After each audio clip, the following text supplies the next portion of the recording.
ẹ máa ṣe o bàbá. Ẹ ṣé bàbá. Àwa dúpẹ́ o. Ẹ ṣé bàbá. Àwa yìn ọ́ o. Kìnìún ẹ̀yà Júdà, ẹ máa ṣe o bàbá. Yes, you are the Lord, Most High.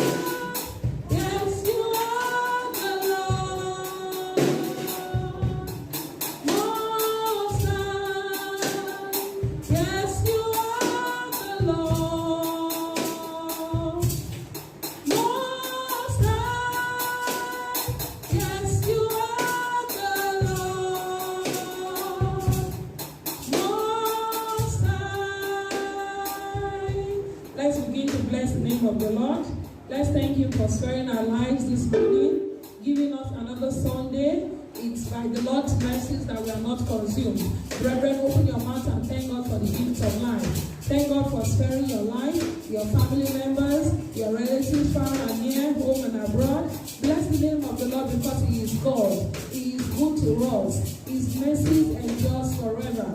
Let's thank Him for the opportunity He has given to us once more. Let's give Him glory. Let's give Him praise. Father, we bless You. We worship You this morning. There is no one like You. In Jesus' name we have prayed. In Jesus' name we have prayed. Psalm 30 verse 1. I will extol Thee, O Lord, for Thou hast lifted me up and hast not made my foes to rejoice over me. Father, in Jesus' name, our God, our Father, we thank You, we bless You this morning because there is no one like You. We thank You for giving us yet another Sunday. We thank You for the gift of life. We thank You for sparing everyone. We thank You for bringing us down here once more. We are appreciative unto You, Lord. Father, we are grateful unto You. Accept our thanks, praise, and worship in Jesus' name. We thank You because You have not allowed the plans of the enemy to come to pass over us. We thank You, O Lord, because You have forgiven all our sins. We thank You, Lord, because You have shown us Your mercies. We thank You for our family members. We thank You for Palace of Glory. We worship You, we bless Your name. Accept our thanks, praise, and worship in Jesus' name. In every way we have come short of Your glory, Father, we pray that You forgive and have mercy on us in Jesus' name. We start the service in the name of the Father, of the Son, and of the Holy Spirit. We pray we'll go back home blessed in the name of Jesus. For everyone You'll be using, we pray You give them utterance in the name of Jesus. Thank You, Father, for answering our prayers. In Jesus' mighty name. Oh Lord, we give You praise. You are wonderful in Your ways, oh Lord. There is none like You, Father. We have come again before Your presence to reference You. Jesus, we worship You. Oh, You are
majesty, the everlasting God, the one who dwells in heaven and the earth is his footstool, the one who fed 4,000 and 5,000 people with 2 loaves of bread, and yet there were baskets of remnant left, the one who divided the sea.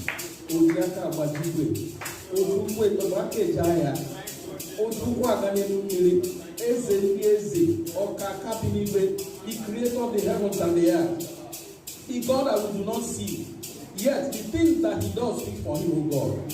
We appreciate you, Lord. Father, in the name of Jesus, we come again in your presence to share and to encourage one another. Father, I've not come here with enticing words of man's wisdom, but I've come that you might speak to your people through me, Lord. Father, in the name of Jesus, O God, let your word come the way you want it in Jesus' name. Everlasting God, may I decrease that you may increase, O God. I am nothing, O God, but Father, I'm trusting in you. And I pray that as we share, Lord, people's hearts will be liberated. Relationships will be touched in Jesus' name. Father, let your spirit take control. We give you glory, Lord. In Jesus' mighty name, we are worshipped. Praise the Lord. I want to especially appreciate the privilege. I don't take it for granted when I'm called upon to come and minister, because it's not a right, it's a privilege, and I usually don't take it for granted. So I want to thank the pastor and the organizers for giving me the opportunity to come and share with us. I know today is the day popularly called Valentine. It says Valentine Day. And you know that today, a lot of things happen today.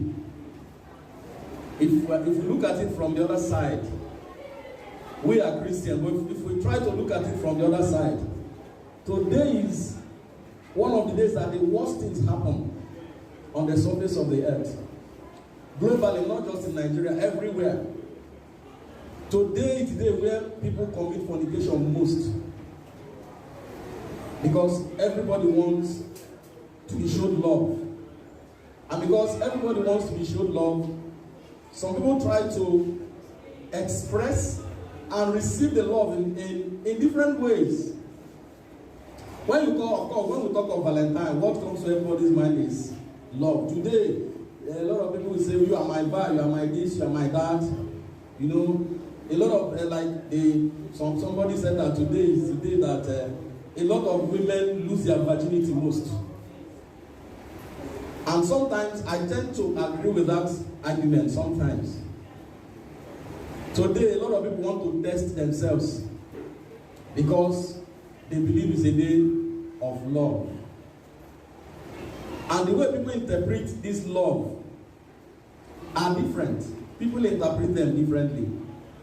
Some people interpret it to mean the day that I'm going to sleep with my boyfriend, or I'm going to sleep with a guy. But others also see it as a day that I'm going to express my love for either my wife or somebody I want to marry. So that's why I say different people interpret it differently. And for some, today is also a day where there's going to be new catch.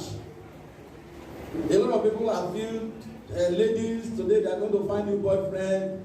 For boys, I'm going to find new girlfriend. So people interpret it differently. But for us, the children of God, it's going to be different. We're going to see it as a way of, trying to see how our relationship can work, how we can express, love through giving, through appreciation, through appreciating others around us, not just our wife, not just our husband, but it can also be a time for us to appreciate our loved ones, our parents, people who have made impact in our lives.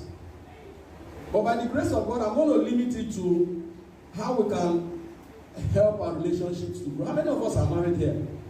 How many of us are married? 90% of the people I'm talking with are married. So I'm happy. How many are not married? Just 1% or less than 1% are not married. I'm happy because a lot of the things I will be talking will center on people who are married. Praise the Lord. Now if I ask, those of us who are married, How many of us have heard of what they call love language?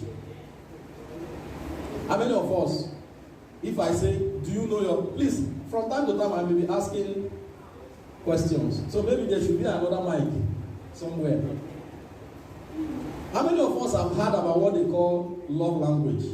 If you have heard, to just give the mic probably to anybody.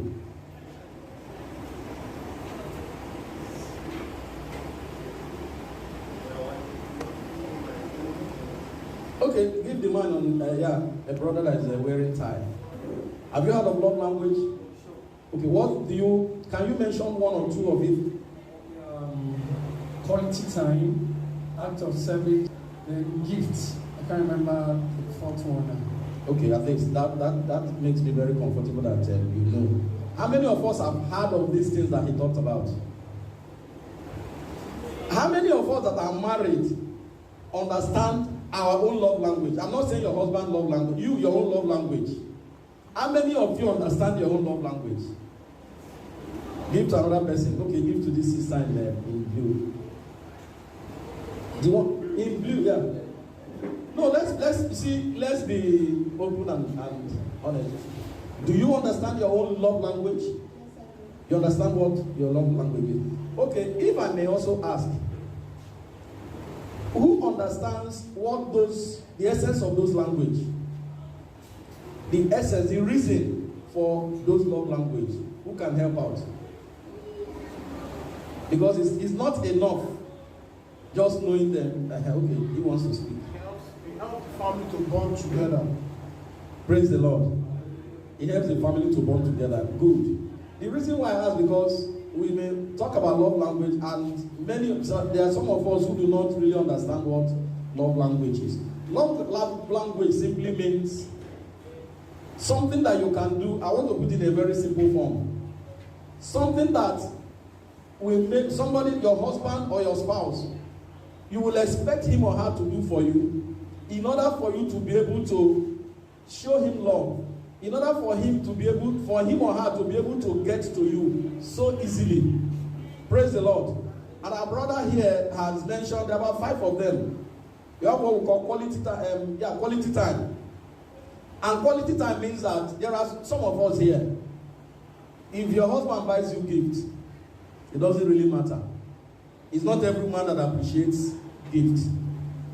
Am I right? Yes. It's not everybody that, when I was growing up in the university, each time I'm doing my birthday and people buy me a card, I will collect the card. Then immediately the person leaves, that card makes no meaning to me. Because I don't appreciate cards. It's a gift, but I don't appreciate it. So there are people that love quality time. All you need to do, your husband, he comes back from work, he sits down with you 1 good hour. 2 of you will sit down. All the things that you have been keeping in your mind, you want to share it with him. You just want him to be by you. Let's share. Even if what you are saying doesn't make sense, but let him even sit down and listen to me. At least hear me.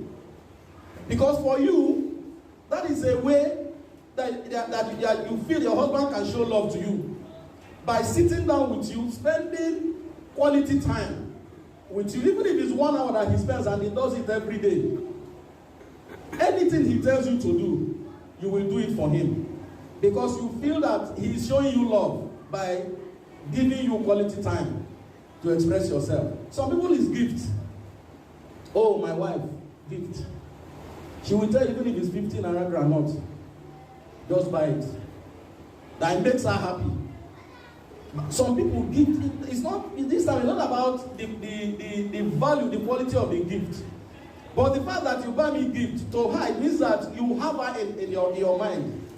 It means that you always remember her. This time you buy her gift, what it reminds her is that my husband loves me. That means that he always thinks of me. That's why he buys me gift. Whether the gift is 1 million, is 1 naira or so. Some people is act of service. Act of service. I'm in the kitchen cooking. My husband just comes and I want to cut onions. He just comes to the kitchen. He takes the onions. I say, darling, let me help you out. He helps you cut the onions. You want to boil water, or you want to quickly bring gari, you want to make gari, and he's in the store. And he says, don't worry, I'll bring the gari. That's service. Service means that people that love to serve other people, when people serve them, they appreciate it. So he feels that, look, the only way my husband, or when I'm talking, please, when I say wife, also, I'm also talking to the husband because it goes vice versa. There are also husbands that love their wives to buy them gift. Because for him, it means that each time my wife buys me a gift, it means that she loves me. So some people is act of service. In the morning, you want to iron. I mean, in the morning you get up, you want to go to work. He takes your dress, he irons it. For you, you appreciate it so much. So even if he wants to do anything at that point in time, you are ready to give in. Some people is physical touch. Physical touch means that I know of a lady, she's not married, but one of the things she told me that I would like to marry a guy who, if we're walking on the street, let him just hold my hands. Just holding my hand. Just, that I love it when it means that, look, he values me so much. It means that no other woman on the street matters. That it takes men that love their wife. It's not every man that can hold the wife in public. Let's be honest, too. I'm a man, brethren. This is practical class, and I'm talking to 90% married people. So I'll just be saying some things. There are husband and wife that can't hold hands when they are walking on the street. Praise the Lord. There are husbands who their wife cannot see their nakedness. These are real things. I'm into relationship counseling, so I hear a lot. So, but there are people that love physical touch. Just, not like maybe they are sleeping, they are making love, just by holding your wife, cuddling her, hugging. There are people that love hugging. There are women just hug me. That means, oh, that's the best thing you have done to me today. They are all love language. You want to go into marriage, you must be prepared. It's not bed of roses. Marriage comes with commitment. It comes with responsibilities. It also comes with privileges. Privileges because the Bible says that if one fights, he wins 1,000. If two fight, what happens? 10,000. So there is power in what? In cooperation. Husband and wife working together. Bible says that a man who finds a good wife finds a good thing and obtains favor. So marriage comes with favor. Marriage comes with greater achievement. But marriage also comes with responsibility. Each person must be very, very intentional. You must be intentional. If your marriage must work, you have to work hard for it too. Marriage doesn't work when the man is doing all he could, and then the woman, the Bible says that a good woman builds her what? Her home. But I've gone ahead to also add that if the woman must build, somebody must give her a platform to build. Am I right? Yes. If anybody here wants to build, it's okay. I want to build a house of 40 million. I'm going to have everything in that house. You have your 40 million and you don't have a piece of land. Do you think you can erect that building? Am I saying something? You can't build. You have your money. You have estimated it's going to cost X, Y, Z. You have the money, but you don't have land to build. Your money will remain with you. For as long as your money remains with you, you have not built. So if a wise woman must build her own home, her husband must give her a platform to build on. That's the only way that prophecy will be fulfilled. So everybody must be intentional in your marriage. Why do I say intentional? You must determine in your heart to make it work. I have had times where I say, this woman, why did I marry this woman?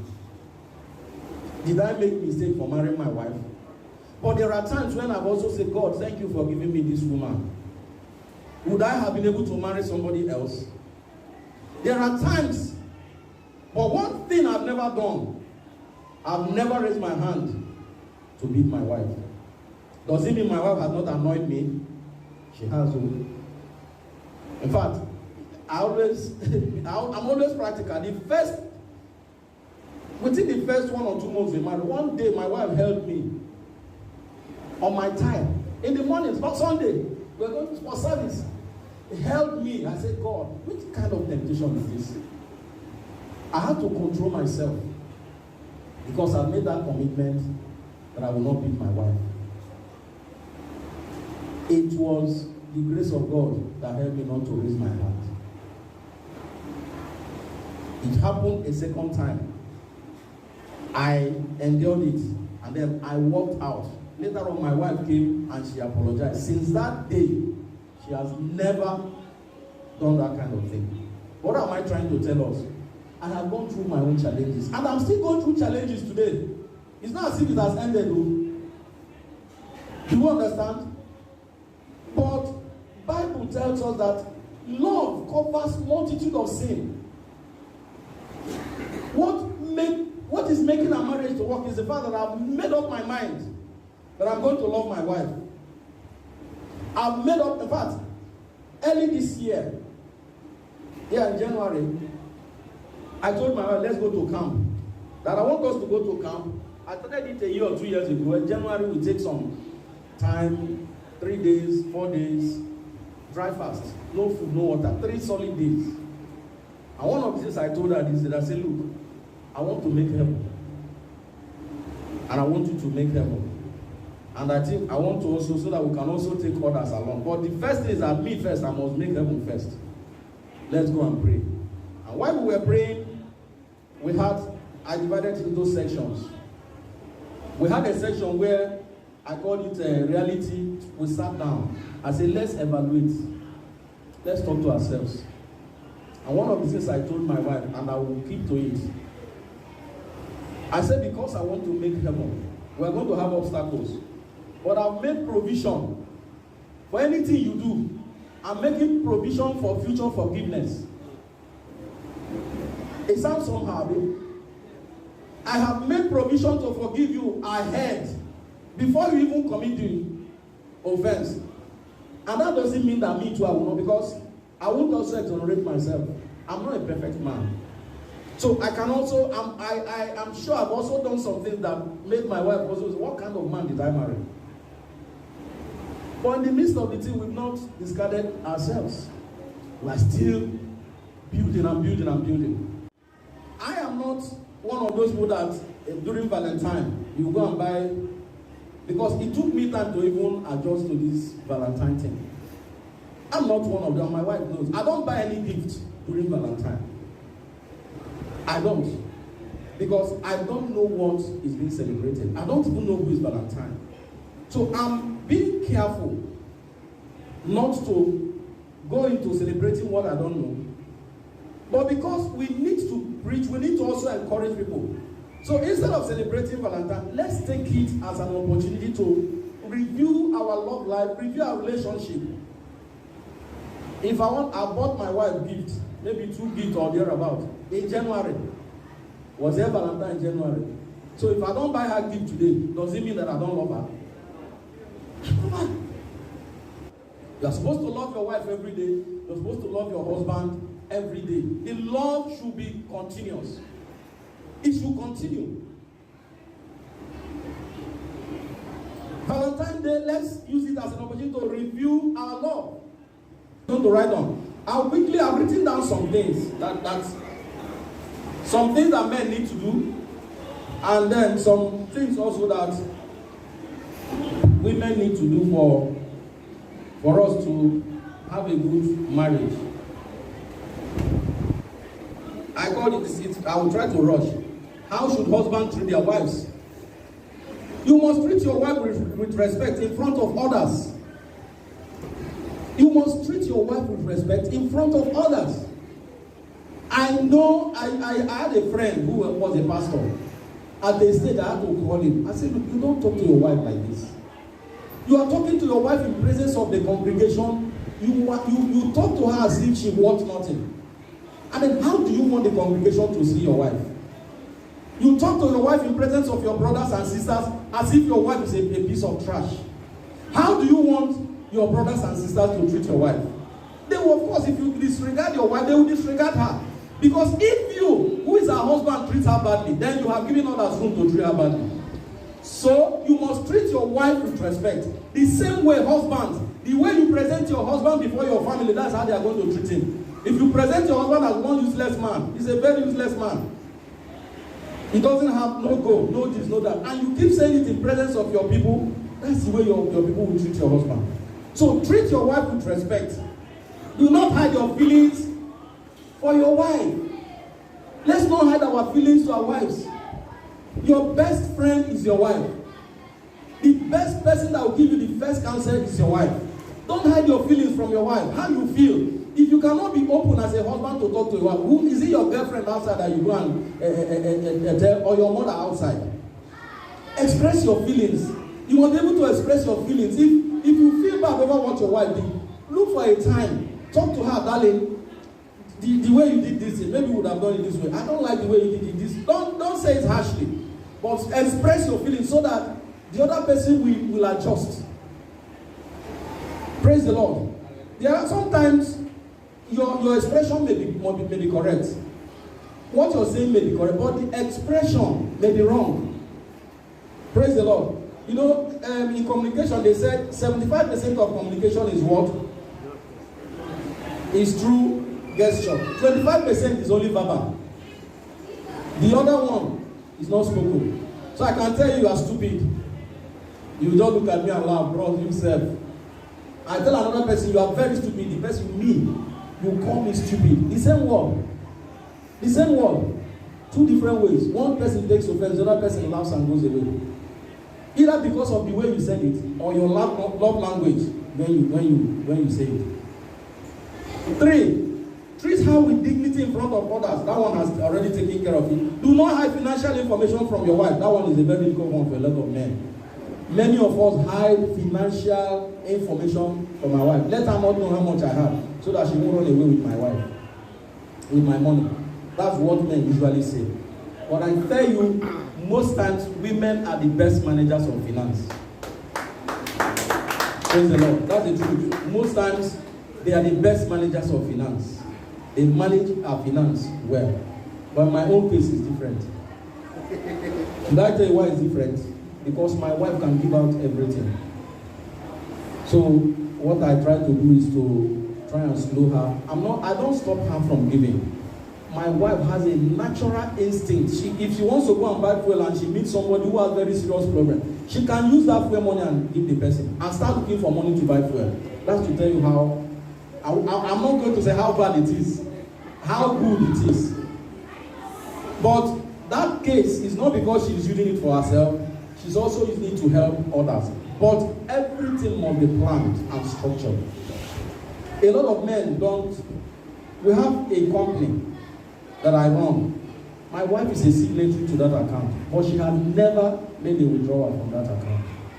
But if anything happens, I have given her security. If I'm not there, she can manage the finance.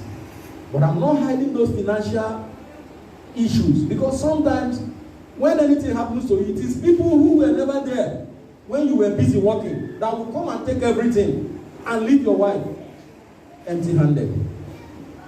Discuss your financial issues. Practice what works for you. Me and my wife may have joint accounts and operate it. Your own, you may not be able to have a joint account. So if you will have individual account but still don't have problem in managing your finances, practice it. Don't hide your financials from your wife. She's your best friend. Do not act as if you are better than your wife. You are not in competition, husbands. Don't be acting with your wife as if you are in competition. I know of a couple that if the man buys one car, the wife will go and buy another one. If this one build this house, the wife will go. The husband and wife were in competition. And at the end, it was not healthy for their children. Both of you are co-workers. You are not competitors. You are not competing with each other, but you are working as a co-person. with your husband. So don't treat your wife as if she's your competitor. Don't treat your husband as if he's your competitor. Be a good listener and listen with interest. One of the things I've seen that women love is giving them listening ears. They may be saying nonsense, but at least listen to the nonsense. There are lots of women who have problems. They don't even want you to give a solution. Just listen. Let me even see somebody who will even sit down, listen and hear me out. Just listen with keen interest. Be a good listener. As a husband, be a good listener. As a wife, listen to your husband too when your husband is talking. If your husband says, keep quiet, keep quiet. Because that's one of the things that also make husbands to respect their wives. I know that women have tendency to talk more than men. But if you are talking and your husband says, it's okay, for the fact that you respect him, keep quiet. And men, when you are also talking, sometimes you get overboard and your wife says, darling, it's okay. It's okay. Don't talk and talk until you two of you enter into problem. Share your problems with each other. There is need for you to share your problems. Be an ideal father. Your top priority should be your family. If your top priority is not your family, then there's something wrong with you. Your family must, that's the relationship I'm building. I tell my children, I say, see, you are only 3. If anything is happening to your brother or to your sister, and you are with a friend, I say, abandon that friend. Go and lift your brother or your sister up first before any other person. If your brother or your sister has problem, leave what you are doing, go and help, because they are the only people I can fall back to. We are families. Your family apart from God, I tell men, the first person in your life is God. After God, the next person is your wife before your children. Your husband comes before your children, or your wife comes before your children. Children will come, children will go. The only person that will remain with you is your husband and or your wife. So be an ideal father. Be helpful with some housework. I'm an Igbo man, and we know that a typical Igbo man, when it comes to tradition, a typical Igbo man may find it difficult to enter the kitchen and say, I want to help my wife. But I've said, I am not going to work with tradition. I'm not working with tradition. I want to bring out what will work for me. So sometimes I help out. If they are doing, my wife is doing something in the kitchen and I go, please, it is me. It will not make me not to be Pastor Clement. It will not remove anything from me. Instead, it will help me bring my family together. Sometimes my children get excited. Hey, Dad is going to cook for us. Hey, Daddy's food is sweet. They are excited to see me cook. That's what makes them happy. So sometimes let's help. Sometimes help your wife to iron. It doesn't make you any less. Compliment your wife. Say good things to her. Sometimes some of us are fathers, because of the way we grew up, we don't know how to express love. When we are growing up, sometimes your father wants to tell you that you're a good boy. So look at him, big head, big mouth. See the top. What the man is telling you is that he's just expressing love. Do you understand? But that was the same way his own father expressed the love. So that's the way he knows. Some of us fathers don't say, I love you is a very big, it's a very big language. I love you. When nobody ever told you that I love you, you want to tell somebody. But it's a conscious effort. To compliment your wife. If she does something good, compliment her. I had to struggle with those things. Because I grew up in an environment where those things were not common. So I struggled to tell my wife I love you. I struggled to tell my children I love you. But I decided to make it conscious. To encourage them. That's what I'm doing, to encourage them. Praise the Lord. Those things must be said.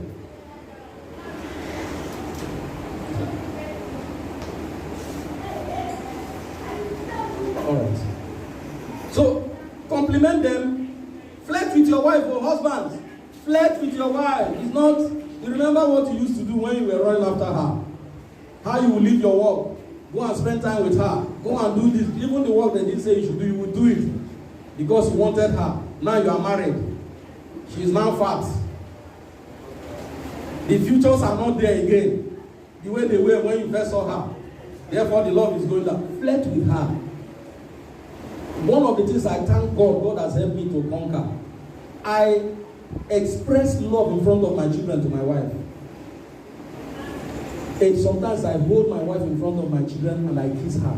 I hug my wife in front of my. I hold hands with her in the sitting room when we are sitting. We sit. Well, I'm doing that to help them to be able to express love to their own wives. Let them know that love is also an expression. It's something. It's not something you do by mouth.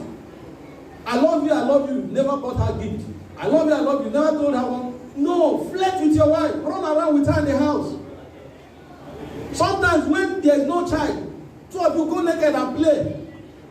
It helps build a marriage. Play with her body.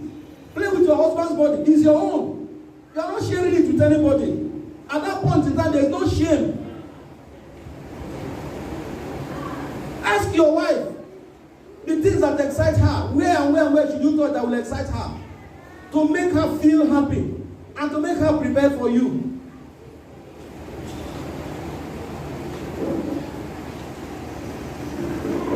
Try and resolve conflict amicably. Husbands, we should be able to resolve. Don't allow. One of the things that I am happy and me and my wife is like, we have similar kind of. If we have problem, I've never rejected food in my house because there's problem. I have never.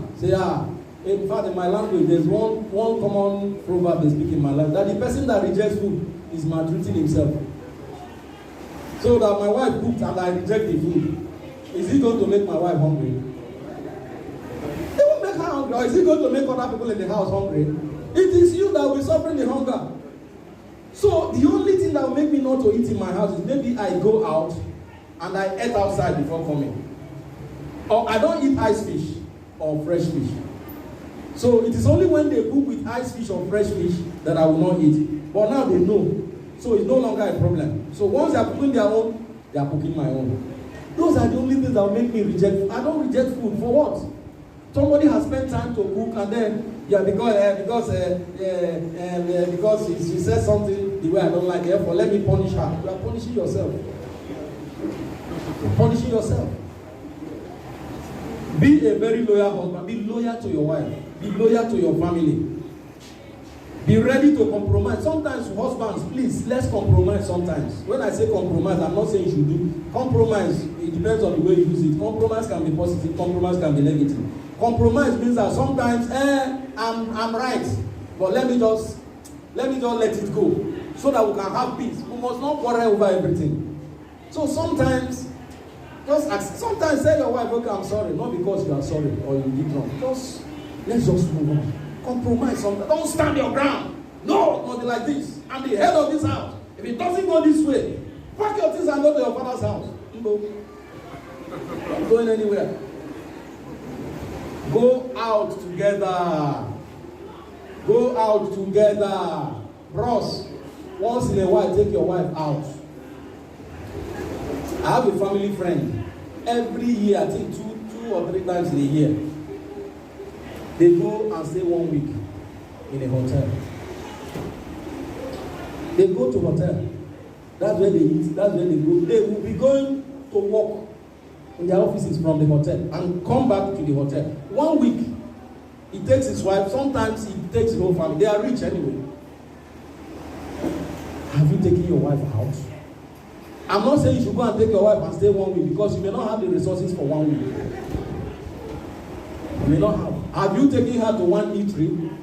Have you taken her out and just eat outside? Yeah, you may go out and eat with 10, 20,000. You will now be calculating how many pots of soup 20,000 will cook.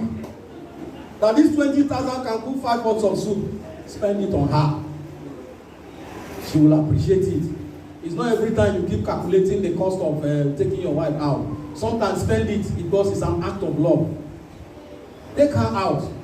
If it's to go to eatery, good. I have a family, they used to, every Sunday, once they close from church, they just go somewhere. Sometimes they go to a hotel, do buffet. Sometimes they don't have enough money for buffet in the hotel. They go to one eatery. They stay there, they eat, and they go home.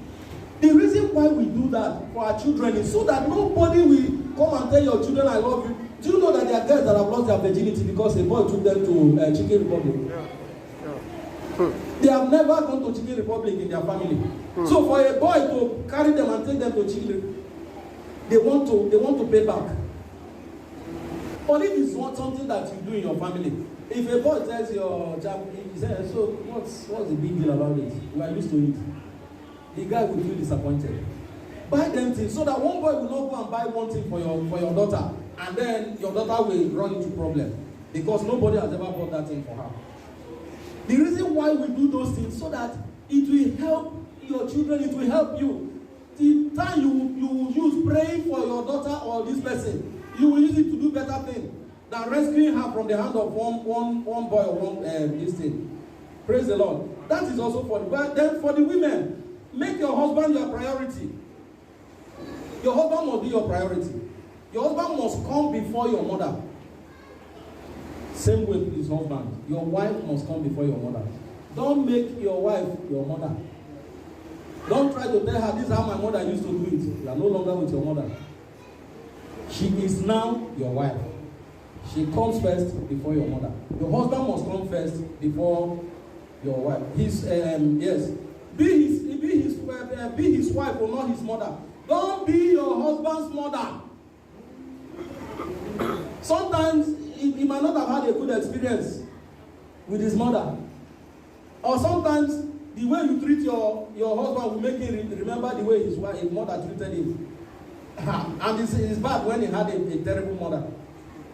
There are some husbands that marrying and getting out of the house is getting out of imprisonment.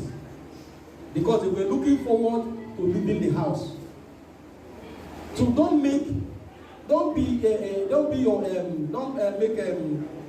be your husband's wife, not the mother. Praise the Lord. Give him freedom and space. Sometimes your husband is thinking and over something, he wants some time. Allow him that space. He will still come back. If you don't, there are men that they watch their wives. We had a friend, terrible, that the wife had to cut off from everybody. They got married, the wife no longer had friends, even go to her own relations. Monitoring. The man became a monitoring spirit. The same thing, the woman. Every time. I don't pick my wife's phone and begin to, what am I even doing? Of course, they don't take my own, even my children. They don't play with my phone. Not because I have anything bad, but naturally I don't like people budging into my phone. And I don't budge into people's phones. Occasionally, it's my wife that will take my children's phone and begin to look at the activities. In agreement, we agree, in agreement. I don't budge. Who called you? What is your relationship with that man? Even Bible says that if a king listens to what his servant says all the time, he says he will hear his servant cursing. Is there in the Bible? So, allow your husband or your wife some space. Give him freedom. Think before you criticize, and most times criticize with facts that are true. Don't criticize because somebody came and gave you one story. Or maybe then somebody will come and say, Clem, I saw your wife in this hotel. It was saw in the hotel. Do you know what she went there to do? Do you know whether they had a meeting that they went to the hotel to do?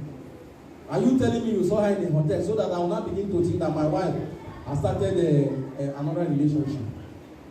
You know the reason why she went there. But there are men, the moment they hear it, that is the end of. What did you go there to do? Why must it be that day and all that? So criticize well and criticize with facts that are true, because there are facts that are not true. That's why lawyers talk about facts. Facts may not necessarily be true. Fact is physical evidence that they are seeing, and evidences can be manufactured. But we talk about truth. Praise the Lord. Don't dishonor your husband. Husbands, don't dishonor your wife. Challenge him in ways he needs to be challenged. Challenge your husband in a way that he needs to be challenged. Not in a way that will bring quarrel or that will... You know, there are some ways that you challenge a man that you touch his ego. And it creates friction in the family. There's also a way you challenge your wife that you make your wife lose her self-confidence and her self-worth. And then problem will come. Tell him what you need. Sometimes some of us think that our husbands are spirits. Hey, you should know that I need this now. You know that I need this now. No. He may be sincere not knowing. If you need something, tell your husband. And husband, if you need something, tell your wife. Don't assume that your husband knows what you need. He might not know what you need. Or he might even know that you need something, but he doesn't know there are some needs that are for the immediate and there are some needs that are for the future. Tell your husband what you need now. Let him, don't assume that he knows or that he knows what to do. Tell him what you need. Stop expecting your husband to fall as your dad failed your mom. Do you understand what I meant by that, please? Stop expecting your husband to fail. There are some of us that came from homes that have failed. You know that there are people that believe that poverty runs in their family. I've seen people that say, look, no matter what I do, once I get here, it will not work. Because that's the mentality. Don't expect your husband to fail because your father failed. Your father did everything, he failed. You got married and then my father failed. That's the same. Remember I said programming. It's programming. So you have to reprogram your heart to believe that, yes, my father failed, but my husband will not fail. It's important. Don't act like your spouse is a mind reader. I know I said it before. Be specific. Put an end to taking the lead because you think you won't take it. Women, no matter how brilliant, no matter how they are, don't try to take the lead in a home. Allow your husband to do the lead. Give him ideas. There are some women that, by their personality, they want to take lead. Don't try to take lead when your husband is there and when he's capable. Allow him take lead. Unless he gives you the authority to do one thing, then go ahead and do it. We are talking of building a relationship. Praise the Lord. There's a lot to be said, but we have limited time. And for the unmarried, let me not do all this thing without also addressing the unmarried. I know my time is up. Please, for the unmarried, before you marry, please shine your eye. Shine your eye. Allow God to lead you. The best thing that can happen to any man or any woman is to marry the wife that is yours. Because when problems come, two of you will solve the problem. Don't marry out of pressure. Don't marry because your mother is pressuring you to marry. A lot of women have pressured their children and they have pressured them into depression. Take time to pray. And if God says no, don't go ahead. I know sometimes some people say God has stopped to giving people wife. God still gives people wife. I've seen somebody that God specifically told that woman, if you marry that woman, there'll be problem. And it didn't work. Let God be the one that will lead you. Let him be your source. Trust in him. Yes, you see a woman, like a woman, say, I love this woman. Take the woman to God. Sisters, take the man to God. If God says no, don't go.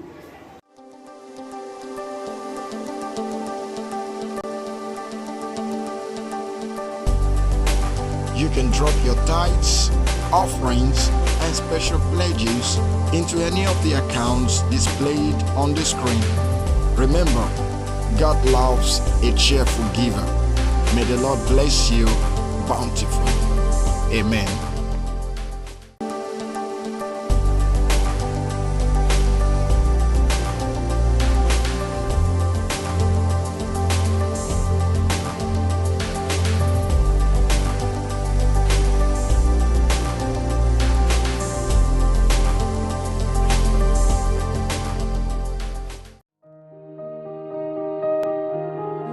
Join us every Tuesdays as we dig into the Word of God through extensive Bible studies and make the Word of God a lamp unto your feet. On Thursdays, we come with our faith and we move mountains in the place of prayer. We look forward to seeing you.